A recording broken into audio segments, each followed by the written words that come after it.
ನಮಸ್ಕಾರ ಸ್ನೇಹಿತರೆ.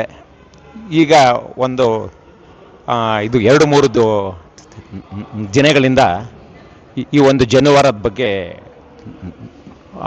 ಒಂದು ಜಟಾಪಟಿ ಆಗ್ತದೆ. ಏನು ಅಂತಂದರೆ ಈ ಈ ಒಂದು ಪ್ರತಿ ವರ್ಷ ಈ ಒಂದು CET ಈ ಒಂದು ಪರೀಕ್ಷೆಯಲ್ಲಿ ಆ ಒಂದು ಜಾನುವಾರ ತೆಗೆಯೋದು, ಒಂದು ತಾಳಿ ತೆಗೆಯೋದು, ಒಂದು ಸರ ತೆಗೆಯೋದು, ಒಂದು ಮೂಗ್ಬಿಟ್ಟು ತೆಗೆಯೋದು, ಆಮೇಲೆ ಈ ಒಂದು ಕಿವಿ ಓಲೆ ತೆಗೆಯೋದೆಲ್ಲ ಮಾಡ್ತಾಯಿದ್ದಾರೆ. ಪ್ರತಿ ವರ್ಷ ಕೂಡ ಅದು ಆಗ್ತಾನೇ ಇದೆ. ಅದರಲ್ಲೂ ಕೂಡ ಈ ಒಂದು ಪ್ರತಿ ವರ್ಷ ಏನು ಅಂದರೆ ಈ ಒಂದು ಜಾನುವಾರದ ಬಗ್ಗೆ ಇವ್ರಿಗೆ ಇದಾಗ್ಬಿಟ್ಟಿದೆ. ಆ ಒಂದು ಜಾನುವಾರನ್ನು ಕಿತ್ತಾಕೋದು, ಆ ಒಂದು ಪರೀಕ್ಷೆಗೆ ಇದು ಮಾಡ್ತಾಯಿದ್ದಾರೆ. ಅದು ಭಾಳ ಖೇದಕರ ಸಂಗತಿ. ಇದಕ್ಕೆ ನಾವು ಈ ಒಂದು ಫೇಸ್ಬುಕ್ಕು, ಇದು ವಾಟ್ಸಾಪಲ್ಲಿ ಇದು ಹೇಳಿಕೆ ಕೊಟ್ಟರೆ ಪ್ರಯೋಜನ ಇಲ್ಲ.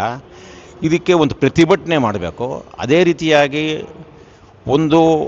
ಈ ನಮ್ಮ ಬ್ರಾಹ್ಮಣ ಸಂಘದವರು ಈ ಒಂದು ಮುಖ್ಯಮಂತ್ರಿಗಳ ಹತ್ರ ಹೋಗಿ ಅವ್ರಿಗೆ ಇದು ಹೇಳಬೇಕು. ಯಾಕೆ ಅಂತಂದರೆ ಇದ್ರ ಬಗ್ಗೆ ಅವ್ರಿಗೆ ಒಂದು ಮಾಹಿತಿಗಳು ಇರುತ್ತೋ ಇಲ್ವೋ ಗೊತ್ತಿಲ್ಲ. ಅವ್ರ ಹತ್ರ ಹೋಗಿ ಈ ಒಂದು ಕೂತ್ಕೊಂಡು ನಮ್ಮ ಕಷ್ಟ ಸುಖ ಏನಿದೆ ಆ ಒಂದು ಜಾನುವಾರದ ಬಗ್ಗೆ ಅವ್ರುಗಳ ಮಾಹಿತಿ ಕೊಟ್ಟು ಮಾಡಿದ್ರೆ ಇದು ಯಾವುದು ಒಂದು ದೊಡ್ಡ ವಿಷಯ ಅಲ್ಲ. ಆಮೇಲೆ ಇನ್ನೊಂದು ಏನಂದರೆ ಬರೀ ಇದು ಹೇಳಿಕೆ ಕೊಟ್ಟರೆ ಪ್ರಯೋಜನ ಇಲ್ಲ. ಈ ಒಂದು ಪ್ರತಿಭಟನೆ ಮಾಡಬೇಕು. ಯಾಕಂತಂದರೆ ಈ ಒಂದು ಜಾನುವಾರ ಇದು ಈ ಒಂದು ನೆನ್ನೆ ಮೊನ್ನೆಯಿಂದ ಬಂದಿರುವಂತಹ ಒಂದು ಜಾನುವಾರದಲ್ಲ.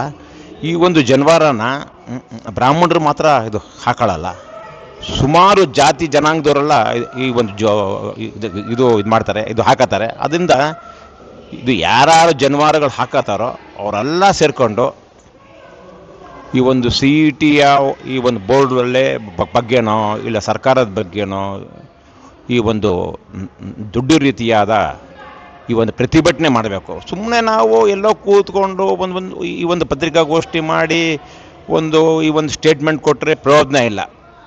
ಯಾಕೆಂತಂದರೆ ಪ್ರತಿ ವರ್ಷ ಅದೇ ರಾಗ ಅದೇ ಹಾಡು ಅಂತಾರಲ್ಲ, ಅದೇ ಥರದೇ ಆಗತ್ತೆ. ಏನೂ ಆಗಲ್ಲ. ಇದು 4 ದಿನ ಇದು ನಡೆಯತ್ತೆ, ಆಮೇಲೆ ಮುಗಿದೋಗತ್ತೆ. ಅದರಿಂದ ಒಂದು ದೊಡ್ಡ ಪ್ರತಿಭಟನೆ ಮಾಡಬೇಕು ಅಂತ ಹೇಳ್ಬಿಟ್ಟು ನಾನು ಕೇಳ್ಕೊಳ್ತಾ ಇದ್ದೀನಿ.